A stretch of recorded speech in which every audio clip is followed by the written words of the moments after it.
21শে জানুয়ারি। ফুলমালা সেজে ওঠা ছোট্ট খুপড়ি একটা ঘর।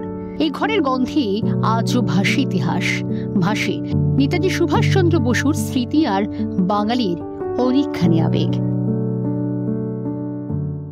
আমরা আজকের দিনটি উদযাপন করি এবং নোয়াপাড়া থানাকে আমরা মন্দির হিসাবে ভাবি, যেহেতু আমাদের বীর সন্তান উনি নেতাজি এইখানে কিছু সময়ের জন্য গ্রেপ্তার বরণ করেছিলেন। ক্যালেন্ডারে 1931 সাল, ব্রিটিশ শাসনকাল।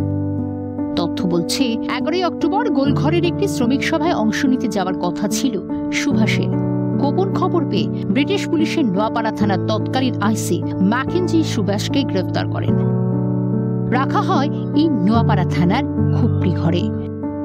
শোনা যায় ব্রিটিশ পুলিশের অফার করা চা ফিরিয়ে খেয়েছিলেন নোয়াপাড়ার এক বাসিন্দার তৈরি চা।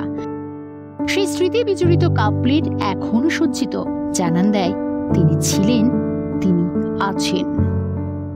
যতটুকু টাইম উনি এখানে ছিলেন সেই সময় নোয়াপাড়ার কোনো আতিথ্য উনি গ্রহণ করেননি। বাইরে থেকে এক ভদ্রলোক তিনি কাপ প্লেট দিয়েছিলেন, তাতে চা দিয়েছিলেন, উনি সেই চা গ্রহণ করেন।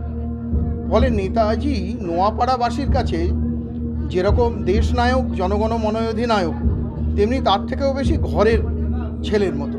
যেহেতু 1931 সালের 11 অক্টোবর বিকেল 5টায় তদানীন্তন ব্রিটিশ সরকারের পুলিশ মিস্টার ম্যাকেঞ্জি তিনি নেতাজিকে ধরে এনে এই কক্ষে আবদ্ধ রেখেছে, যে কক্ষটা এখন ফটো রয়েছে ওটাই নেতাজিকে বন্দি রেখেছিলেন। দেশের বীর পুরুষের বীর কীর্তিতে আজও আবেগে ভাসেন নোয়াপাড়ার মানুষ। এদিন সবার জন্য উন্মুক্ত করে দেওয়া হয় থানা চত্বর। নোয়াপাড়ার বাসিন্দারা নেতাজি ছবিতে ফুল মালা দিয়েই জলস্পর্শ করেন। এছাড়াও নেতাজির জন্মের সময় দুপুর 12:15 সাইরেন বাজিয়ে বিশেষ সম্মাননাও জ্ঞাপন করা হয়।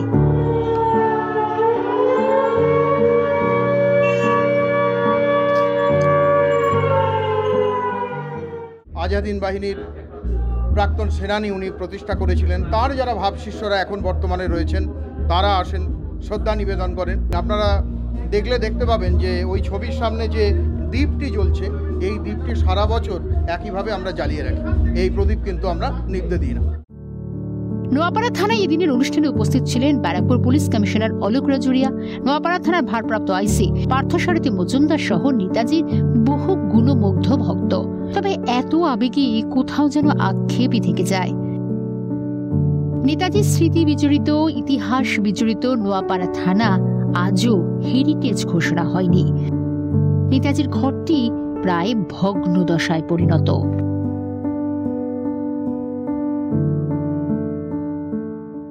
একাধিক জায়গায় ফাটল রয়েছে এবং একাধিক জায়গায় ভাঙা হয়েছে। কেননা একটা ঐতিহ্যবাহী জিনিস, দীর্ঘদিনের একটা পুরনো মানুষের আবেগ, কেন এটা মানুষ ঠিক করছে না নোয়াপাড়া থানার পুলিশ? এইটা একটা বড় প্রশ্নের মুখে।